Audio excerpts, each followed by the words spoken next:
Hello friends, आज मैं आपको एक्सप्लेन करूंगा इंडियन इकोनॉमी पार्ट टू को एक्सप्लेन करने से पहले मैं आपको बताना चाहूँगा कि मैंने पार्ट वन में क्या एक्सप्लेन किया था आपको।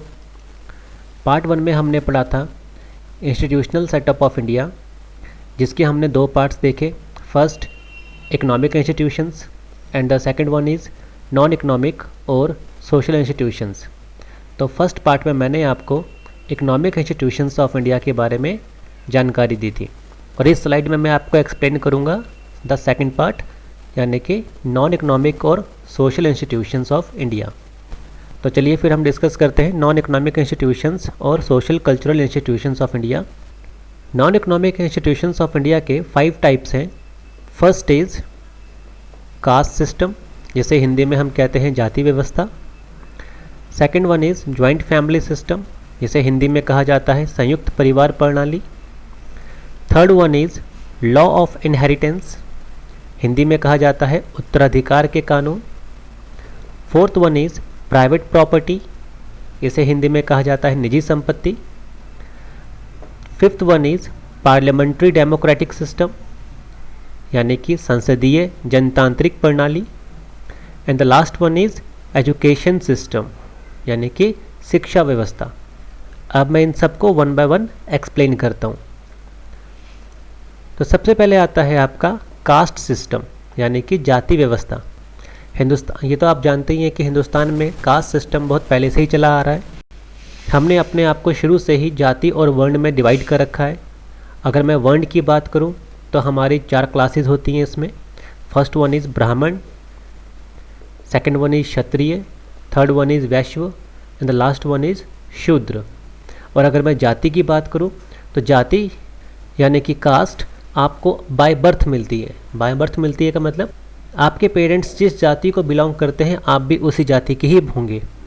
और आज भी आप देखेंगे कि इस जाति व्यवस्था का यूज़ किया जा रहा है, जैसे एजुकेशन में या जॉब रिजर्वेशन में आप कुछ जातियों को छूट दी जाती है जिससे वो एजुकेशन और जॉब को पा सके। तो ये है हमारा कास्ट सिस्टम, यानी कि जाति व्यवस्था। इस कास्ट सिस्टम ने काफ़ी बुराइयों को भी जन्म दिया, जैसे छुआछूत या 2 जातियों के बीच में झगड़े या फिज़िकल वर्क करने वालों को ज़्यादा सम्मान ना देना। ये सारी वो बुराइयां हैं जो किसी भी देश में एकता को पनपने नहीं देती। दूसरा पॉइंट है ज्वाइंट फैमिली सिस्टम, जिसे हिंदी में कहते हैं संयुक्त परिवार प्रणाली। शुरू से ही भारत में ज्वाइंट फैमिली का सिस्टम अवेलेबल था। ज्वाइंट फैमिली यानी कि बहुत सारी जनरेशन जब एक ही घर में रहती है तो उसे ज्वाइंट फैमिली कहते हैं। जैसे भी आप देखेंगे अपने आसपास कई परिवार आपको ऐसे मिलेंगे जिसमें आपके ग्रैंड पेरेंट्स, आपके चाचा, आपके ताऊ, आपके कोई और रिलेटिव भी आसपास मिलजुल के ही एक ही परिवार में रहते हैं। उसे ज्वाइंट फैमिली कहा जाता है।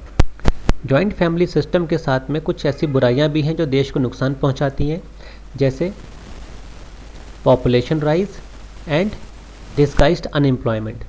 पॉपुलेशन राइज यानी कि जनसंख्या का बढ़ना। जॉइंट फैमिली के कारण जनसंख्या का बढ़ने का ताल्लुक इस तरह से होता है कि हमारे परिवार में किसी की शादी होती है, परिवार के बड़े लोग उनके ऊपर परिवार को बढ़ाने के लिए प्रेशर डालते हैं। इसका मतलब अगर पति पत्नी अभी फैमिली प्लानिंग करना भी चाहते हैं तो भी वो नहीं कर पाते, और उनको अपने परिवार के बड़ों की मर्जी के साथ चलना पड़ता है और अपने फैमिली को बढ़ाना पड़ता है, जो एक मुख्य कारण माना जाता है आपके पॉपुलेशन राइज का। और दूसरी problem disguised unemployment. Disguised unemployment को समझाने के लिए मैं आपको एक एग्जांपल दे सकता हूँ। सपोज़ एक जॉइंट फैमिली के पास इतना बड़ा खेत है कि उसमें 10 लोग मिलकर काम कर सकते हैं, यानी कि मैक्सिमम टू मैक्सिमम 10 लोग इस खेत पर अच्छा प्रोडक्शन कर सकते हैं। अब खेत तो बढ़ेगा नहीं, बट फैमिली बढ़ती जाती है, जिसकी वजह से जो नई पीढ़ी है वो भी उसी ज़मीन के ऊपर काम करती है। और 10 से तो इससे क्या प्रॉब्लम आती है, जहाँ पर 10 लोग आराम से काम कर सकते थे वहाँ पर अब 12 लोग काम कर रहे हैं। तो ये जो एक्स्ट्रा 2 लोग हैं इन्हें डिस्गाइज्ड अनएम्प्लॉयमेंट कहा जाता है। देखने में तो ये एम्प्लॉई हैं, उस खेत पर काम कर रहे हैं, रोज़गार कमा रहे हैं, बट असल में ये एक ऐसा अनएम्प्लॉयमेंट है जो दिखता नहीं। Next one is law of inheritance, जिसे कहते हैं उत्तराधिकार के कानून। ये तो आप जानते हैं कि हमारे हिंदुस्तान में जो हमारे माता पिता की प्रॉपर्टी है वो बच्चों के नाम पे आती है, इसे उत्तराधिकारी कहते हैं। इस कानून से एक प्रॉब्लम ये जनरेट होती है कि जो लोग अमीर होते हैं उनके बच्चे भी अमीर ही होते जाते हैं और जो गरीब होते हैं वो भी लोग आगे भी गरीब ही रहते हैं, क्योंकि अमीर परिवारों के बच्चों को बचपन से ही वो पैसा पहले से ही मिला होता है जिनको यूज़ करके वो और आगे इनकम कमा सकते हैं। तो ये एक तरह से मनी के डिस्ट्रीब्यूशन को अनइक्वल करता है। नेक्स्ट इज़ प्राइवेट प्रॉपर्टी यानी कि निजी संपत्ति। तो हमारे हिंदुस्तान के संविधान में आर्टिकल 300A में ये कहा गया है कि कानून के अलावा कोई भी किसी भी इंसान को उसकी प्रॉपर्टी से वंचित नहीं कर सकता। तो निजी संपत्ति का कानून यानी कि प्राइवेट प्रॉपर्टी और राइट ऑफ इनहेरिटेंस यानी कि उत्तराधिकार का कानून, इन दोनों को अगर मैं मिलाऊं तो हम ये देखते हैं कि इन दोनों कानूनों की वजह से देश में इनइक्वलिटी बढ़ती जा रही है, यानी कि जो अमीर हैं वो अमीर होते जा रहे हैं और जो गरीब हैं वो गरीब होते जा रहे हैं। Next is parliamentary democratic system, जिसे हिंदी में कहते हैं संसदीय जनतांत्रिक प्रणाली।